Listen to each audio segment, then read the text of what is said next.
வையகம் வாழ்க வையகம் வாழ்க வளத்துடன் உலகெங்கும் இருக்கும் நம்ம குடும்பத்தினருக்கு டாக்டர் டிவைன் தினேஷன் அன்பான வணக்கங்கள்.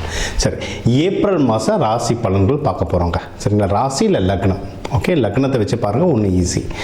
இப்போ லக்னம்னா உங்கள் கட்டத்தில் லா எங்கே போட்டிருக்குன்னு பாருங்கள், அதுதான் லக்னம். அது ஒன்றும் பர்ஃபெக்டாக வேலை செய்யும். அதை வச்சு பார்க்கும்போது ஒன்றும் பர்ஃபெக்டாக வேலை செய்யும். சரி, இந்த ஏப்ரல் மாதம் என்னென்ன சிறப்பு? ஏப்ரல் தான் தமிழர்களுக்கான மந்த்தே. ஏன்னா நம்ம தமிழ் புத்தாண்டு ஏப்ரல் 16. நம்மளுக்கு வந்து இந்த சித்திரை அப்படின்றது தான் ஒரு புத்தாண்டாகவே ஆரம்பிக்கிறது. ஸோ ஏப்ரல் புனிதமான மாதம் நம்மளுக்கு ஒன்று. இன்னொன்று சித்ரா பௌர்ணமி வருது, சித்திரகுப்தர். சித்தர்களுடைய நிறைய ஆசீர்வாதம் வாங்கணும்னா சித்ரா பௌர்ணமி. சித்திரை திருவிழா, மதுரை குலுங்கன்ற மாதிரி ஃபுல் சித்திரை திருவிழா வருது. ஸோ இந்த ஏப்ரல் மாதம் வந்து ஒரு புனிதமான மாதம். ஓகேங்களா, இந்த புனிதமான மாதத்தில் நம்ம ராசிக்கு எந்தெந்த விஷயங்கள்லாம் ரொம்ப சாதகமாக இருக்குது, எதுலலாம் நல்ல வாழ்க்கையில் முன்னேறலாம், வேறு எந்தெந்த விஷயத்தில் நான் கொஞ்சம் கவனமாக இருக்கணும், என்னென்ன வழிபாடுகள் பண்ணணும் அப்படின்றத நம்ம ஒவ்வொன்றா பார்த்துட்டு வருவோம். இது கூடவே இந்த பண்டிகைகள், இந்த முக்கியமான நாட்கள், இந்த பௌர்ணமி, அமாவாசை இதையும் கலந்து சொல்கிறேன். அதுக்கேற்ற வழிபாடுகள் பண்ணிட்டு வர இந்த ஏப்ரல் மாதம் நம்மளுக்கு ஒரு சிறப்பான மாதமாக அமையும். துலாம் ராசி, துலாம் லக்னக்காரங்களுக்கு எப்படி இருக்குது? குரு உங்களை 5ஆம் பார்வையாக பார்த்துட்டு இருக்காருங்க. அதனால் டைம்லாம் வந்து ரொம்ப சூப்பராக இருக்கும். சரிங்களா, டைம் ரொம்ப நல்லாயிருக்கு. நீங்கள் வந்து ஏதாவது இன்வெஸ்ட்மெண்ட் பண்ணுறீங்கன்னா தாராளமாக பண்ணுங்கள். இன்வெஸ்ட்மெண்ட் பண்ணுறதுக்கு நல்ல டைம் இது. ஜென்ரலாக உங்களுக்கு வந்து துலாம் ராசிக்காரங்களுக்கு வந்து எதனா வண்டி வாங்கினாலும் நல்லா அழகாக சூப்பராக வாங்கணும்னு சொல்லுவாங்க. வீடு வாங்கினாலும் சில பேர் வந்து ஒரு 4 செவுரு இருந்தால் போதும் அப்படின்னு சில பேர் கட்டுவாங்க. சில பேர் வந்து இருக்கிற 4 செவரை ரசித்து சின்னதாக இருந்தாலும் ரொம்ப அழகாக கட்டுவாங்க. அது யாருன்னா துலாம். நம்மளுக்கு அந்த சுக்கிரன் வந்து நல்லா தெரியும். எனக்கு தெரிஞ்ச வீட்டில் ஒரு சிங்கிள் பிஹெச்கே தான் கட்டினாங்க. ஆனால் உள்ளே வந்தால் அது ஒரு மாளிகை மாதிரி அதை உள்ளே பண்ணியிருந்தாங்க. இந்த ஃபால் சீலிங்லாம் போட்டதெல்லாம் என்னென்னா அவங்க வீட்டில் வந்து துலாம் ராசிக்காரங்க, அவங்க சுக்கிரன் வந்து செம ஸ்ட்ராங்காக இருக்கும். சரிங்களா, அந்த மாதிரி நீங்கள் ரசித்து பண்ணலாம். வீடு கட்டும் போது யார்கிட்ட பணம் கொடுக்குறோம், யார்கிட்ட பணம் வாங்குகிறோம், அதை கொஞ்சம் தெளிவாக பார்த்துக்கோங்க. ஏன்னா இன்வெஸ்ட்மெண்ட் நீங்கள் பண்ணும்போது தேவையில்லாத சில குழப்பங்கள் வர சான்சஸ் இருக்குது. ஏன்னா இல்லை ராகு இருக்குது, சனி பகவானுடைய தாக்கம் இருக்கிறதுனால சில குழப்பங்கள் வர சான்சஸ் இருக்குது. அதனால் அதை மட்டும் பார்த்துக்கிட்டிங்கன்னா இன்வெஸ்ட்மெண்ட்டான அமைப்பு வந்து உங்களுக்கு சூப்பராக அமையும். இது இன்னொன்று, இப்போ இந்த இன்வெஸ்ட்மெண்ட்டுக்கே நீங்கள் எதாவது முயற்சி பண்ணுறீங்க, முயற்சி உங்களுக்கு பயங்கரமாக, அதாவது முயற்சி திருவினையாக்கணும், உங்களுக்கு தான் அது முயற்சி வந்து சூப்பராக வேலை செய்யும். நீங்கள் இப்போ ஒரு வீடு வாங்கணும்னு தேடி போகிறீங்கன்னா அது சம்மந்தமாக நிறைய பேர் உங்ககிட்ட ஏதாவது அங்கே ஒன்று இருக்குது, இங்கே ஒன்று இருக்குது பாரு, இங்கே ஒரு ஆஃபர் வந்துருக்கு பாருன்னு சொல்லிகிட்டே இருப்பாங்க. நீங்கள் வண்டி வாங்குறீங்கன்னா ஃப்ரெண்ட்ஸ் யாருன்னா வந்துட்டு இங்கே தான் நான் ஒரு வண்டி வாங்கினா சூப்பராக இருக்கலாம், தெரிஞ்ச அண்ணன் ஆஃபர் போய்ட்டு ஏதாவது ஒரு ரெஃபரன்ஸ் சொல்லணும், ட்ரை பண்ணி பாருங்கள்.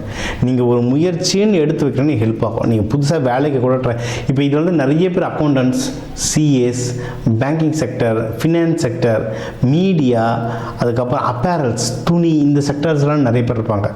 உங்கள் துறையில் என்டர் ஆகணும்னு நினைக்கிறவங்களும் சரி, இல்லைன்னா நான் வேறு துறையில் மாட்டிக்கிட்டேன் சார், இந்த என்னோடய துறை உள்ள நான் திரும்பி வரணும்னு நினைக்கிறவங்களாம் இருந்தால் சரி, உங்களுக்கு வந்து வளர்கிறதுக்கு இது ஒரு செமையான ஆப்பர்ச்சுனிட்டியாக இருக்கும்.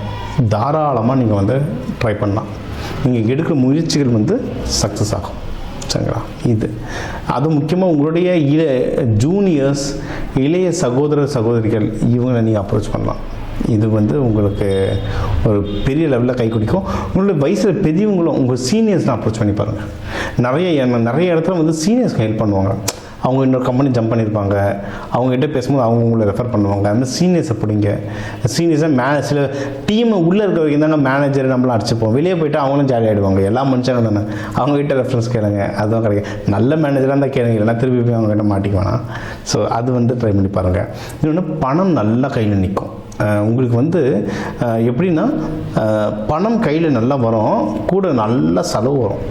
ஏன்னா 12 சனி இருக்கார், 2 குரு உள்ளே வந்துடுவார். உங்களுக்கு சீக்கிரம் இப்போ குரு உள்ளே வந்துடுவார். அதனால் உங்களுக்கு வந்து பணம் நல்லா கையில் காசு வரும், கூட செலவு வந்துக்கிட்டே இருக்கும். பரவாயில்லைங்க, செலவே வராமல் அந்த பணமே வராமல் செலவு வந்தால் தான் கஷ்டம். பணம் வரதில்லை, அதனால் மேனேஜ் பண்ணிக்கலாம், ஒன்றும் பிரச்சனை கிடையாது. ஸோ பணம் நல்லா வரும். குடும்பத்தில் வந்து ஒரு நல்ல ஹாப்பினஸ் இருக்கும். நீங்கள் வந்து குடும்பத்தோட வெளியே ட்ராவலிங் தாராளமாக பண்ணலாங்க. குலதெய்வம் கோவில் போயிட்டு வர்றதோ, ஏதாவது ஒரு டூர் போயிட்டு வர்றதோ. துலாம் வந்து டூர் போகிறதுக்கு ரொம்ப ஆசைப்படும் துலாம். டூர் தாராளமாக நீங்கள் போயிட்டு வரலாம். நல்ல வசதி வாய்ப்புகள் இருந்தால் வெளிநாடு டூரும் நீங்கள் போயிட்டு வரலாம், தாராளமாக போயிட்டு வரலாம். அதுவும் முக்கியமாக நீங்கள் இப்போ வந்து ஏதாவது ஒரு கல்ஃப் முஸ்லீம் கண்ட்ரிக்கு போகிற வாய்ப்புகள்லாம் கிடைக்கும், துபாய் அந்த மாதிரி. ஆனால் இப்போ இருக்கிற காலகட்ட சூழ்நிலைகளை செக் பண்ணிக்கோங்க, நிறைய பிரச்சனைகள் போயிட்டுருக்கு. டெரரிசம், வார் அதுன்னு சொல்கிறாங்க. உங்களுக்கு வந்து கரெக்டாக இருக்கையிலாங்க, எனக்கு ஒரு பிஸ்னஸ் இருக்குது, நான் போயிட்டு அப்படியே பிஸ்னஸை பார்த்து இதுவும் வர போகிறோன்னா தாராளமாக ட்ராவல் பண்ணலாம், சூப்பராக இருக்க டைம். சரிங்களா? ஃப்ளைட்ஸ்லாம் ஓடிட்டுருக்குன்னா தாராளமாக இப்போ நீங்கள் வந்து ட்ராவல் பண்ணலாம்.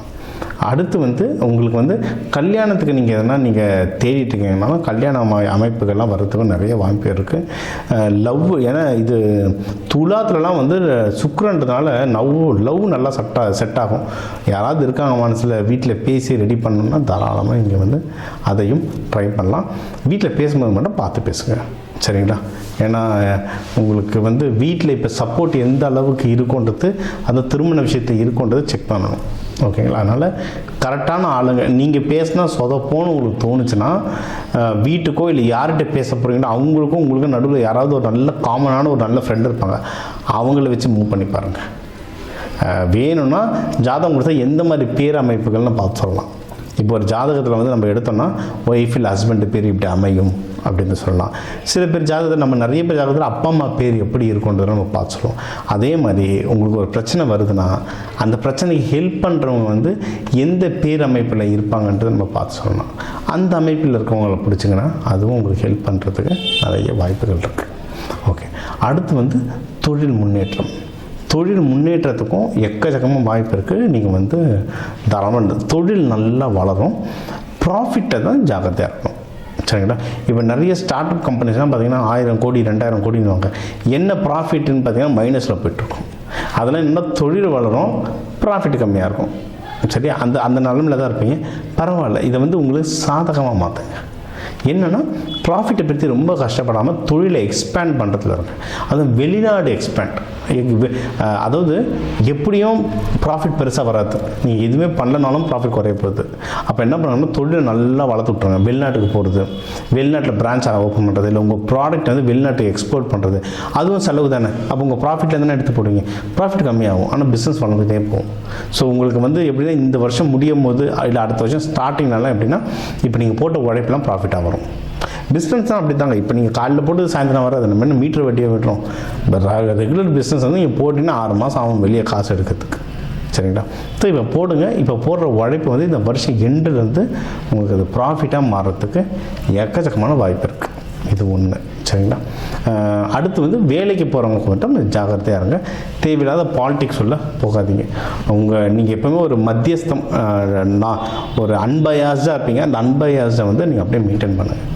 தெய்வ வழிபாடுகள் இதுக்குன்னெலாம் பார்த்தீங்கன்னா லக்ஷ்மி நரசிம்மர் நல்லாயிருக்கும். அது சுவாதியாக இருந்தீங்கன்னா லக்ஷ்மி நரசிம்மர் தான், அவரை பிடிச்சிக்கோங்க. மகாலட்சுமி தாயார் வழிபடலாம். சிவபெருமான் அம்பாவை ஒன்றா சேர்த்து நீங்கள் வழிபடலாம். இதெல்லாம் வந்து நீங்கள் வெள்ளிக்கிழமை வெள்ளி ஹோரையில் வழிபடுறதுல நல்லது. பாலாபிஷேகம், பன்னீர் அபிஷேகம் கடவுளுக்கு பண்ணலாம். வர மக்களுக்கு பால் அன்னதானமாக கொடுத்துட்டு வர இந்த ஏப்ரல் மாதம் உங்களுக்கு ஒரு சிறப்பான மாதமாக அமையும். சரி, இப்போ உங்கள் ராசிக்கு வந்து எல்லா முக்கியமான விஷயங்கள் பார்த்தோம். ஓவராலாக எப்படி இருக்கும், கல்யாணம் யாருக்கு, வேலை, மகப்பேறு, கடன், கொடுக்கறது வாங்குறது, தொழில் யாருக்கு அமையும், ஆஃபீஸில் ப்ரொமோஷனுக்கு அமையும், வெளிநாடு போகிறது, உடல் உபாதைகளில் எப்படி சரி பண்ணுறது, என்னென்ன வழிபாடுகள், எந்தெந்த தெய்வங்கள் எந்தெந்த நாளில் வழிபாடு பண்ணுறது, இது எல்லாமே நம்ம வந்து முக்கியமாக ஒரு ஓவராலாக எல்லாத்தையும் நம்ம பார்த்தோம். சூப்பர். இப்போ அதான் 12 ராசி, ஒரு 12 கோடி தமிழர்கள் இருக்கும். ஒரு ராசி ஒரு கோடி பேருக்கு பொதுவாக சொல்லியிருக்கோம், பொது பலனாக சொல்லியிருக்கோம். இதுவே ஒர்க் ஆகும். ஒன்றும் ஸ்பெசிஃபிக்காக இல்லை, எனக்கு இது பத்தலை, எனக்கு ஒன்றும் கிளாரிட்டி வேணும், இல்லை நீங்கள் சொல்கிறது சிலது எனக்கு நடக்கலை அப்படின்னா நீங்கள் வந்து உங்கள் ஜாதகத்தை வச்சு தான் பார்க்கணும், சரிங்களா? ஒன்று உங்கள் ஏன்னா தனிப்பட்ட ஜாதகத்தை வச்சு கிரக நிலைகள் மாறும்ல, அப்போது அதை வச்சு தனிப்பட்ட ஜாதகம் வச்சு பார்க்கணும். இது ஒன்று. இன்னொன்றுங்க, ஜாதகம்ன்றது ப்ரெடிக்ஷன். இது நடக்கும், இதெல்லாம் நடக்க வாய்ப்புகள் இருக்குன்ற ஒரு கால்குலேஷன், இதுதான், ஓகேவா?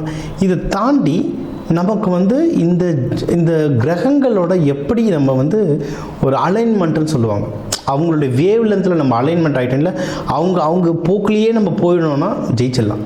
இப்போ சனி பயிற்சி நடக்குதுன்னா அப்போ அந்த சனி தாக்கம் குறைக்கிறதுக்கு என்னென்ன, இப்போ நான் வந்து தெய்வ வழிபாடுகளாக சொல்லியிருக்கேன். ஆனால் இதை தாண்டி நிறைய இருக்குது. விதைகள், கலர் தெரப்பி, அரோமா தெரப்பி, நறுமணங்களை வச்சு அவ்வளோ விஷயம் நம்ம சாதிக்கலாம். அதனால தான் கோவிலில் சாமிக்கெலாம் பூலாம் கொடுக்குறோம், நறுமணத்துக்கு எது கொடுக்குறோம். ரொம்ப பெரிய பெரிய ஆளுங்க பார்த்தா நிறைய இந்த எசென்ஷியல் ஆயில்னு தருவாங்க, அரோமா தெரப்பின்னு நறுமணங்களை வச்சு நிறைய மேஜிக் பண்ணலாம். விதைகள் கோவிலில் வந்து ஒரு சாமியை பிராண பிரதிஷ்டம்னு சொல்லுவோம். அந்த சாமியை பிரதிஷ்டம் கீழே நவதானியம் கொட்டுவோம். எதுக்கு நவதானியம்? அந்த நவகிரகங்களுடைய சக்தியும் உள்ளே இறங்கும். அப்போ அதை நமக்குள்ளே எப்படி கொண்டு வருது? விதைகள் மூலமாக பயிற்சிகள். கலர், ஒரு கலர் ஒரு கிரகம், எந்த கலரை போட்டால் இப்போ என் கிரகத்துக்கு எது வேலை செய்யும், இந்த மாதிரி விஷயங்களை நிறைய பயிற்சிகளாக சொல்லித்தரேன். எக்கச்சக்க பயிற்சிகளாக சொல்லிட்டோம். அதாவது ஒரு ஜோதிடத்தை நான் கேட்டேன், அவர் கல்யாணம் நடக்கும்னாரு, அவர் சொன்னதுனால நடக்கும்னா அப்படிலாம் நடக்காது. அதுக்கான சாத்தியக்கூறு இருக்குது, அதுக்கான முயற்சி எடுக்கணும்.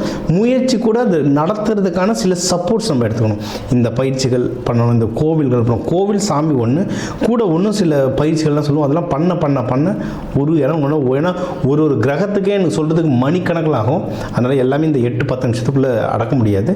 வேணுன்றவங்க என் நம்பரை கால் பண்ணி உங்களுக்கு கன்சல்டேஷன் எடுத்துக்கோங்க. உங்களுக்கு ஒன்றும் குறிப்பிட்டு சில வழிமுறைகள் சொல்கிறேன். ஒன்றும் குறிப்பிட்ட அட்வான்ஸ்டாக தெய்வ வழிபாடுகள், கையில் என்னென்ன மாதிரி தானியங்கள் கையில் வச்சுக்கலாம், வீடு எந்தெந்த கலரில் இருந்தால் நீங்கள் கேட்குற விஷயங்கள் மாறுன்றதுல வாஸ்து, நியூமராலஜிலாம் கலந்து சொல்கிறேன். இதெல்லாம் நீங்கள் செஞ்சுட்டு வர இந்த ஜோதிடம் இது வந்து இந்த ஆன்மீகத்துக்குரிய கொஞ்சம் அறிவியலையும் கலந்துட்டு வர உங்கள் முயற்சிகள் சேர நீங்கள் கேட்குற எல்லா விஷயமும் எல்லாமே இந்த ஏப்ரல் புத்தாண்டில் அந்த சிவபெருமான பார்வதியை நடத்தி வைக்க டாக்டர் டிவைன் தினேஷன் அன்பான வணக்கங்கள். வாழ்க வளத்துடன்.